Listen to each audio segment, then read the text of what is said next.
नमस्कार, आप देख रहे हैं स्पेशल रिपोर्ट और आपके साथ में विजेंद्र सोलंकी। कल देश को आगामी साल का बजट मिलना है, साथ ही अगले 5 साल की प्लानिंग भी नजर आएगी। उद्योग, रोजगार, विकास पर फोकस होगा। वहीं रेल, जो देश के ट्रांसपोर्ट की रीढ़ की हड्डी है, क्या वो रेल बजट के जरिए बूम बूम करती नजर आएगी? क्या अमृत काल में अमृत भारत रेल की सौगातें देश में रेल नेटवर्क को और मजबूत करेगी, या फिर वंदे भारत ट्रेन के जरिए रेल को रफ्तार मिलेगी? क्या और स्मार्ट स्टेशन की सौगात होगी, या रेल में नौकरी की लॉटरी इस बजट में लग सकती है? रेलवे का बजट 2016 से पहले अलग से आता था, लेकिन इसके बाद से ये आम बजट का हिस्सा होते हुए भी बेहद खास रहा। तो फिर इस बार रेल बजट में आम बजट के जरिए क्या खास होगा, और इससे भी ज्यादा जो उम्मीदें हैं, क्या उन उम्मीदों पर यह बजट खरा उतर पाएगा? तो चलिए, बजट आने से पहले रेलवे बजट को लेकर क्या उम्मीदें हैं, क्या चुनौतियां हैं और क्या मुमकिन है, ये आपको बताते हैं, क्योंकि रेलवे बजट में रोजगार, विकास और रफ्तार पर फोकस होने वाला है।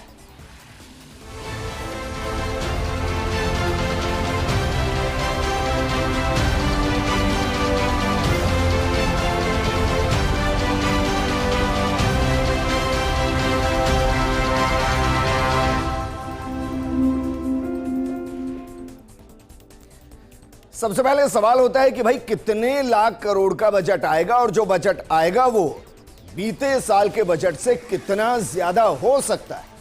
तो एक जो मोटा मोटा अनुमान लगाया गया है, वो रेलवे बजट में कितनी बढ़ोतरी का अनुमान है, इसके साथ ही प्रोग्राम को शुरू करते हैं। देखिए सरा, 2025 में जो बजट आया था वो 2,65,000 करोड़ का बजट था।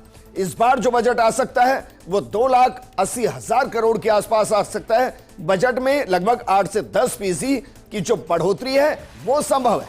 हालांकि अगर अमृत भारत रेल या वंदे भारत ट्रेन और इसके साथ बुलेट ट्रेन, स्मार्ट स्टेशंस और इलेक्ट्रिफिकेशन के साथ जो पर डे हम पटरियां बिछा रहे हैं, उस लक्ष्य को अगर और बढ़ा दिया गया तो ये बजट बढ़ता भी नजर आएगा, क्योंकि देश के ट्रांसपोर्ट का, चाहे वो यात्री ट्रांसपोर्ट हो या माल ट्रांसपोर्ट हो, दोनों में ही रेलवे की एक बड़ी भूमिका है। और इसलिए रेलवे का विस्तार मोदी सरकार की प्राथमिकता में रहा है, और विस्तार के साथ रफ्तार भी मोदी सरकार की प्राथमिकता रहा है। और इसलिए विस्तार और रफ्तार के लिए बजट की जरूरत, और बजट में 8 से 10% का इजाफा मुमकिन है। सवाल अमूमन यह भी होता है कि क्या वाकई में जो बजट दिया जाता है वो खर्च भी होता है या नहीं होता है? मसलन बीते साल का जो बजट था वो 2,65,000 के आसपास, 2,65,000 करोड़ के आसपास का था। उसमें से कितना खर्च हुआ दिसंबर तक, एक आंकड़ा आपको दे रहे हैं। हालांकि दिसंबर के बाद जनवरी, फरवरी और मार्च, ये 3 महीने का भी लेखा जोखा नहीं है, लेकिन रेलवे ने 2,03,000 करोड़ रुपए खर्च कर दिए हैं। भारतीय रेलवे ने दिसंबर 2025 तक अपने बजट का 80.54% जो पैसा था वो खर्च कर दिया है। और ये एक छोटा आंकड़ा नहीं है, ये एक अच्छा खासा आंकड़ा है। साल 2025-26 में रेलवे का कुल ग्रॉस बजटरी सपोर्ट 2,52,200 करोड़ के आसपास था, इससे ज्यादा था, जिसमें से करीब 2,03,138 करोड़ रुपए का इस्तेमाल किया जा चुका है। और यह डाटा पिछले साल के मुकाबले 6.54% ज्यादा है। यानी रेलवे ना सिर्फ काम कर रही है, बल्कि पहले से ज्यादा तेजी से काम कर रही है, और इसका सीधा फायदा पैसेंजर्स को मिल रहा है। सबसे ज्यादा ध्यान सुरक्षा पर दिया गया है। सुरक्षा से जुड़े कामों में दिए गए बजट का 84% पहले ही खर्च किया जा चुका है। और यह आंकड़ा वाकई में बड़ा है, क्योंकि जिस तरीके की घटनाएं घटी, जिस तरीके से एक्सीडेंट हुए, उसमें कवच की भूमिका बड़ी थी। अब ये कवच क्या है और कवच को लेकर इस बजट में क्या हो सकता है, ये आगे चलकर आपको बताएंगे। लेकिन 84% पहले ही खर्च किया जा चुका है, जिसमें ट्रैक की मरम्मत शामिल है, सिग्नल सिस्टम को बेहतर बनाना शामिल है, और नई तकनीक अपनाना शामिल है। और यहां जहां नई तकनीक का जिक्र हम करें, उसका मतलब कवच ही है। कवच यानी कि एंटी कोलिजन डिवाइस, जिस पर मोदी सरकार ने फोकस किया है। लेकिन जो बजट 2026 रेलवे का आ रहा है, उसमें मुख्य उम्मीदें क्या है? मोटे तौर पर पॉइंटर के जरिए आपको समझाते हैं, उसके बाद विस्तार से बात करेंगे कि कल क्या वाकई में इन उम्मीदों के ऊपर रेलवे का बजट खरा उतर पाएगा या नहीं उतर पाएगा। देखिए, सबसे पहला रिकॉर्ड पूंजीगत व्यय बेहद जरूरी है। सुरक्षा पर विशेष फोकस होगा। यात्री ट्रेनें और सुविधाओं में विस्तार हो सकता है। नए रूट्स के ऊपर ट्रेनें चलाई जा सकती हैं। इसके अलावा अवसंरचना का विकास होगा। माल ढुलाई में वृद्धि की संभावना है। Vande Bharat semi high speed ट्रेनें, ये देश को और ज्यादा मिलने की पूरी संभावना है, क्योंकि रेलवे पर फोकस है और रेलवे पर फोकस के जरिए देश के जो ट्रांसपोर्ट सिस्टम है उसको और मजबूत करना और गरीबों के लिए उसे और सुलभ बनाना, इस पर फोकस हो रहा है। तो चलिए एक एक करके इन पॉइंटर्स को आपको समझाते हैं। सबसे पहला क्या था? रेलवे में रिकॉर्ड पूंजीगत व्यय यानी कि कैपेक्स। बजट में 2.7 लाख करोड़ से 5,64,000 करोड़ तक की रिकॉर्ड राशि की उम्मीद है। इसमें आधुनिक पटरियों, नई ट्रेनों और सुरक्षा के लिए आवंटित किया जा सकता है। दूसरा क्या था? रेलवे में सुरक्षा पर विशेष ध्यान देना यानी कि सेफ्टी को प्रायोरिटी पर रखना। हालिया हादसों के मद्देनजर कवच सिस्टम के व्यापक एग्जीक्यूशन के लिए ज्यादा फंड की उम्मीद है, क्योंकि जितना फंड होगा उतनी आसानी से कवच को हर ट्रेन के साथ कनेक्ट किया जा सकता है और उससे एक्सीडेंट को या कहें कि दो ट्रेनों को आपस में भिड़ने से रोका जा सकता है। तीसरा पॉइंट था रेलवे में यात्री ट्रेनें और सुविधाओं को बढ़ाना। अब उसमें एक तो वंदे भारत स्लीपर है और दूसरी अमृत भारत ट्रेनें हैं। ये नए रूट शुरू हो सकते हैं, नई ट्रेनें आ सकती हैं। इसके अलावा वरिष्ठ नागरिकों के लिए किराए में छूट की बहाली की भी मांग जोरों पर है कि कोरोना काल से पहले जो 50% का कंसेशन मिलता था, राहत मिलती थी, उसको एक बार फिर से शुरू किया जाए और इसकी संभावना जताई जा रही है। इसके अलावा रेलवे में अवसंरचना का विकास भी इस बजट का हिस्सा हो सकता है। मसलन 100% ग्रीन एनर्जी पर फोकस हो सकता है। नई रेलवे लाइनें, स्टेशन पुनर्विकास पर भी जोर दिया जा सकता है, जिसे हम स्मार्ट स्टेशन कह रहे हैं, उसकी संख्या बढ़ाई जा सकती है। रेलवे सिर्फ यात्री भार को ही नहीं संभालता है, ये माल ढुलाई में भी एक महत्वपूर्ण वाहक की भूमिका निभाता है और इसीलिए माल ढुलाई में भी वृद्धि हो सकती है। माल ढुलाई का हिस्सा बढ़ाने के लिए 3 नए लॉजिस्टिक कॉरिडोर का ऐलान संभव है, जिसके जरिए देश को इंटरकनेक्ट किया जा सके व्यापारिक दृष्टिकोण से। इसके अलावा वंदे भारत और सेमी हाई स्पीड ट्रेनें बढ़ाई जा सकती है और 200 प्लस नई वंदे भारत ट्रेन का विस्तार संभव है।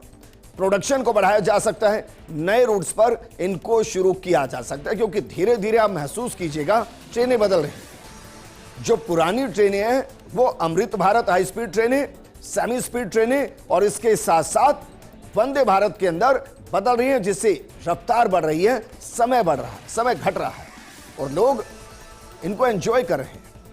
तो चलिए नई ट्रेनों की शुरुआत पर क्या वाकई में जोर हो सकता है इस बजट में, क्योंकि बजट 2026 में रेलवे नेटवर्क की क्षमता बढ़ाने के लिए बड़ी संख्या में नई ट्रेनों के संचालन की घोषणा संभव है। खासतौर पर अमृत भारत और वंदे भारत जैसी ट्रेनों के नए रूट्स पर विचार की संभावना जताई जा सकती है। इसके अलावा लंबी दूरी और भीड़भाड़ वाले रूट्स पर जनरल स्लीपर कोच वाली ट्रेनों की संख्या बढ़ाने पर भी फोकस रह सकता है। सरकार का लक्ष्य है वेटिंग कम करना और ज्यादा विकल्प उपलब्ध कराना है, जिससे दैनिक यात्रियों और मध्यम वर्ग को सीधा लाभ मिल सके। ऐसा ना हो कि एक रूट पर सिर्फ एक ही ट्रेन है और उस पर एक लंबी वेटिंग चल रही है। इससे सरकार को नुकसान होता है, क्योंकि पब्लिक ट्रांसपोर्ट का इस्तेमाल तो करेगी, लेकिन अगर वो सरकारी ट्रांसपोर्ट और वो भी रेलवे है जिसमें आपको पहले पे करना है फिर यात्रा करनी है, तो इससे सरकार की इनकम बढ़ती है। अब जरा जयपुर से दिल्ली को देखिए। जयपुर से दिल्ली के बीच में कई ट्रेनें हैं जो बीते 5-6 साल में चली हैं और कमाल की बात यह कि सब में वेटिंग होती है।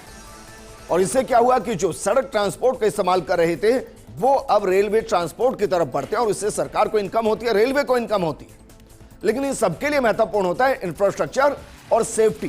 क्या उस पर सरकार निवेश करेगी? रेलवे इंफ्रास्ट्रक्चर पर बजट 2026 का, इसे आप मानकर चलिए, लगभग ये एक प्रमुख स्तंभ बनकर रह सकता है, जिसमें ट्रैक डबलिंग हो सकती है, नई रेल लाइनों का निर्माण हो सकता है, सिग्नलिंग सिस्टम का आधुनिकीकरण और स्टेशन रीडेवलपमेंट पर बड़े निवेश की संभावना है। इसके साथ ही सुरक्षा से जुड़े प्रोजेक्ट्स जैसे कि ट्रैक रिन्यूअल, ऑटोमेटिक सिग्नल और आधुनिक कोच तकनीक पर भी फंड बढ़ाया जा सकता है। सरकार का जोर पूरे तरीके से भीड़ कम करने, समय पालन सुधारने, रेल यात्रा को सुरक्षित और भरोसेमंद बनाने पर रहने वाला है, इसमें कोई किंतु परंतु नहीं। लेकिन क्या वाकई में जिन्हें हम देश की नींव कहते हैं, जिन्होंने अपनी जिंदगी के 60-65 साल भारत के विकास में दिए, जिन्हें हम बुजुर्ग कहते हैं, जिन्हें हम अभिभावक कहते हैं, क्या बुजुर्गों के लिए एक खुशखबरी 2026 का बजट लेकर आ सकता है? क्या वाकई में मुमकिन है? क्योंकि देश के करोड़ों रेल यात्रियों की नजरें आगामी यूनियन बजट 2026 पर टिकी है, जो सुबह देश के सामने होगा। इस बार की नजर जो है वो आम आदमी की उम्मीद इस पर टिकी है कि वित्त मंत्री निर्मला सीतारमण उनकी जेब को राहत देने वाला क्या वाकई में रेलवे से जुड़ा कोई एक बड़ा ऐलान कर सकती है। सबसे बड़ी खबर वरिष्ठ नागरिकों के लिए निकलकर सामने आ सकती है। सूत्र जो कह रहे हैं वो ये कह रहे हैं कि भारतीय रेलवे कोरोना काल से पहले वरिष्ठ नागरिकों को मिलने वाली टिकट किराए में छूट को फिर से बहाल करने पर गंभीरता से विचार कर रही है। अगर इसे हरी झंडी मिलती है तो बुजुर्ग यात्रियों के लिए किसी बड़े तोहफे से यह कम नहीं होगा। लेकिन बड़ा तोहफा कितना बड़ा और कितनी छूट मिल सकती है और इससे किराए में कितनी कमी आ सकती है, एक उदाहरण के तौर पर समझिए। मार्च 2020 से पहले भारतीय रेलवे अपने वरिष्ठ यात्रियों को विशेष ख्याल के तौर पर राहत देती थी, लेकिन कोरोना महामारी के दौरान इसे सस्पेंड कर दिया गया। अब खबर है कि वित्त मंत्रालय और रेल मंत्रालय के बीच इस सुविधा को दोबारा शुरू करने को लेकर बातचीत हुई। अगर बजट में इस प्रस्ताव पर मोहर लगती है तो 60 साल या उससे ज्यादा उम्र के पुरुष और 58 साल या उससे ज्यादा उम्र की महिलाएं फिर से रियायती दरों पर सफर का आनंद ले सकेंगी। यह छूट स्लीपर से लेकर एसी फर्स्ट क्लास तक सभी श्रेणियों में लागू हो सकता है, जिससे लंबी दूरी की यात्रा करने वाले बुजुर्गों को बड़ी आर्थिक मदद मिलेगी। और इसको उदाहरण जिसका हम जिक्र करें, मानिए 3000 का टिकट है, सीधा ही 1500 रुपए का टिकट हो जाएगा। कोरोना काल से पहले के नियमों को देखें तो रेलवे 58 वर्ष या उससे अधिक उम्र की महिलाओं को सभी श्रेणियों के टिकट पर 50% की छूट देता था। इसका सीधा मतलब यह था कि अगर फर्स्ट एसी का टिकट 3000 रुपए का है तो महिला यात्रियों को इसके लिए केवल 1500 रुपए ही चुकाने होंगे। वहीं 60 वर्ष या उससे अधिक उम्र के पुरुष यात्रियों के लिए यह छूट 40%। इस हिसाब से अगर किसी टिकट की कीमत 3000 रुपए है तो पुरुष यात्रियों को 1200 रुपए की छूट मिलेगी, उन्हें सिर्फ 1800 रुपए का ही भुगतान करना होगा। बजट में अगर यह व्यवस्था वापस आती है तो मध्यम वर्गीय परिवारों के लिए तीर्थ यात्रा या अपनों से मिलने जाना काफी सस्ता हो जाएगा। लेकिन रेलवे के विकास के 10 साल किस तरीके से बजट बढ़ा है, क्योंकि जो रेलवे बदली है उसमें बजट की एक बड़ी भूमिका रही है। क्योंकि अगर बजट नहीं होता तो रेलवे नहीं बदलती, बजट नहीं होता तो इलेक्ट्रिफिकेशन नहीं होता, बजट नहीं होता तो ब्रॉडगेज पर नहीं जाती, बजट नहीं होता तो अमृत भारत ट्रेन नहीं होती, बजट नहीं होता तो वंदे भारत ट्रेन नहीं होती, और बजट नहीं होता तो रेलवे का विस्तार नहीं होता। तो जरा देखिए बीते 10 सालों में रेलवे के बजट में किस तरीके से विस्तार हुआ है। ये आंकड़े अपने आप में बहुत कुछ कहानी को बयां करते हैं। 2013-14 में जो रेलवे का बजट था वो 28,174 करोड़ रुपए का था, लेकिन 2025-26 में यह बजट 2,65,000 करोड़ का हो गया, और यह बीते 10 सालों में 900% की बढ़ोतरी है। ये जो 900% की बढ़ोतरी है, इसी ने दरअसल इस पूरे बजट के जरिए रेलवे की सूरत और सीरत दोनों बदल कर रख दिया। अब विश्वास बढ़ा है। पहले आपको क्या लगता था कि फला ट्रेन अपने निर्धारित समय से इतने घंटे की देरी से चल रही है, और अब क्या हो रहा है, अगर आप निर्धारित समय पर प्लेटफॉर्म पर नहीं पहुंचे तो ट्रेन जा चुकी है। अब आप अगली ट्रेन के लिए टिकट को बुक कराइए। समय में सुधार हुआ है, रफ्तार में सुधार हुआ है, उनकी संख्या में सुधार हुआ है, उनकी सुविधाओं में सुधार हुआ है, और यह सब कुछ बजट के जरिए ही हुआ है। उपलब्धियां भी बहुत है, ऐसा नहीं है कि उपलब्धियां नहीं, तो मोटे तौर पर दो उपलब्धियां हम आपको बता रहे हैं। जरा इसको 2014 से 2024-25 के बीच में एक बार कंपेयर करके देखिए, क्योंकि बहुत कुछ है। 2014-15 में देश भर के अंदर 4 किलोमीटर प्रतिदिन का ट्रैक बिछ रहा था, सिर्फ 4 किलोमीटर प्रतिदिन का ट्रैक। लेकिन 2024-25-26 तक आते आते ये कितना बिछने लग गया है? ये बिछने लग गया है 15 से 16 किलोमीटर प्रतिदिन। इसमें 400% का इजाफा हुआ है। दूसरा, इलेक्ट्रिफिकेशन देखिए, इलेक्ट्रिफिकेशन की गति को समझिए जरा। 2014 तक 21,413 किलोमीटर का ही इलेक्ट्रिफिकेशन हुआ था। देश भर की बात करें हम, देश भर में सिर्फ 21,413 किलोमीटर का ही इलेक्ट्रिफिकेशन हुआ था। कब से? आजादी से लेकर 2014 तक। लेकिन 2014 से लेकर 2024 तक ये कितना इलेक्ट्रिफिकेशन हुआ है? 41,655 किलोमीटर का। ये लगभग दोगुना है। यानी कि पूरे देश के अंदर रेलवे के इलेक्ट्रिफिकेशन का आंकड़ा एक तरफ, और बीते 10 साल में इलेक्ट्रिफिकेशन का आंकड़ा उससे भी डबल। ये हुआ है बीते 10 साल रेलवे के अंदर। इतिहास को भी जरा देखिए, क्योंकि इतिहास के पन्ने बहुत कुछ बताते हैं। सिर्फ बजट नहीं बढ़ा है, सुविधाएं बढ़ी हैं, इलेक्ट्रिफिकेशन बढ़ा है, रेलवे के ट्रैक के बिछाने की संख्या बढ़ी है, ट्रेनों की संख्या बढ़ी है। इतिहास में 1924 में अलग से रेल बजट की परंपरा शुरू हुई थी, जो जाकर 2016 में खत्म हुई है। रेलवे के लिए अलग बजट की प्रथा 1924 में शुरू हुई थी, और यह फैसला एकवर्थ समिति की सिफारिशों के आधार पर दिया गया था। 1921 में ईस्ट इंडिया रेलवे कमेटी के चेयरमैन सर विलियम एकवर्थ रेलवे को एक बेहतर मैनेजमेंट सिस्टम के अंदर लेकर आए। इसके बाद उन्होंने 1924 में इसे आम बजट से अलग पेश करने का फैसला किया, और तब से लेकर साल 2016 तक यह अलग अलग पेश किया जाता रहा। मसलन आम बजट अलग और रेलवे का बजट अलग। 2016 में मोदी सरकार ने इसे आम बजट का हिस्सा बना दिया। मोदी सरकार ने करीब 9 दशक पुरानी परंपरा को खत्म किया, जिसमें रेल बजट और आम बजट को अलग अलग पेश किया जाता था। मोदी सरकार ने बड़ा बदलाव साल 2017 में लिया था, यानी कि 2016 का बजट पेश हुआ, उसके बाद कभी रेलवे का बजट अलग से पेश नहीं हुआ, और तत्कालीन वित्त मंत्री अरुण जेटली ने दोनों बजट को एक साथ पेश किया था। साल दर साल कैसे बजट की रेल बढ़ती चली गई, इस आंकड़े को भी जरा गौर से समझिए, क्योंकि 2013-14 के बजट का जिक्र हमने किया, उसका कंपैरिजन हमने 24-25 से किया, 25-26 से किया। अब जरा साल दर साल इसको और समझिए कि कैसे ये जो बजट की रेल है वो बढ़ती चली गई। साल 2014-15 में 65,000 करोड़ के आसपास का बजट था, 15-16 में 1 लाख करोड़, 16-17 में 1,21,000 करोड़, जो कि आखिरी अलग बजट पेश था। 2017-18 में इसमें 10,000 करोड़ की बढ़ोतरी की गई, 1,31,000 करोड़ का यूनियन बजट में इसको शामिल कर दिया गया।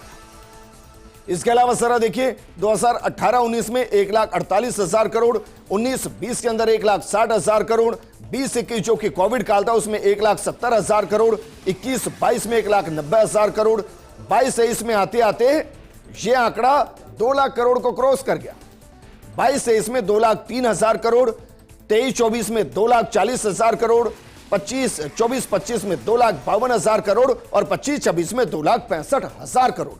आप सोचिए 65,000 से जो आंकड़ा शुरू हुआ 2014-15 के बजट में, वो 2025-26 के बजट में आते हुए 2,65,000 करोड़ तक पहुंच गया। यानी कि इसमें 2 लाख करोड़ का इजाफा हो चुका है बीते 10 साल के अंदर। और यहीं से तो वंदे भारत से विकसित भारत की शुरुआत हुई, क्योंकि जो 2 लाख करोड़ के आसपास का बजट रेलवे को अतिरिक्त मिलना शुरू हुआ बीते 10 साल में, उसने एक क्रांति को जन्म दिया। वो क्रांति जो वंदे भारत ट्रेन के जरिए भी देश के अंदर नजर आई। आंकड़े पर जरा गौर फरमाइए।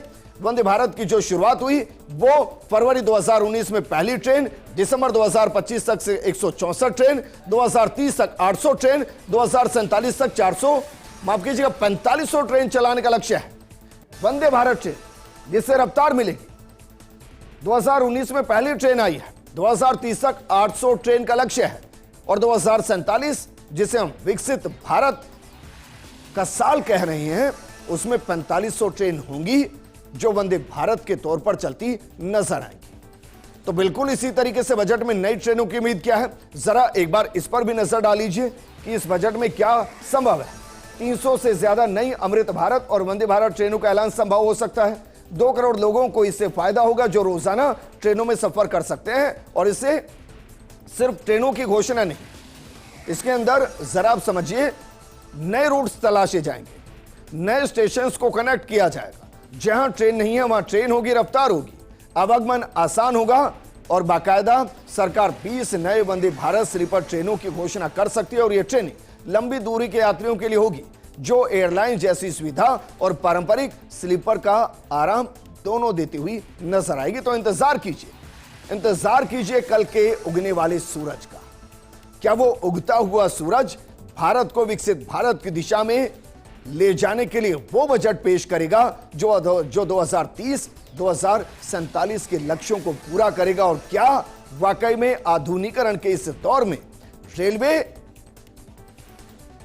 इस बजट के जरिए आधुनिक होते हुए, रफ्तार को पकड़ते हुए बुलेट ट्रेन की रफ्तार से देश को जोड़ती नजर आएगी? इंतजार कीजिए। इस प्रोग्राम में फिलहाल इतना ही। आप बने रहिए फर्स्ट इंडिया न्यूज के साथ, क्योंकि खबरों का सिलसिला लगातार जारी है। नमस्कार।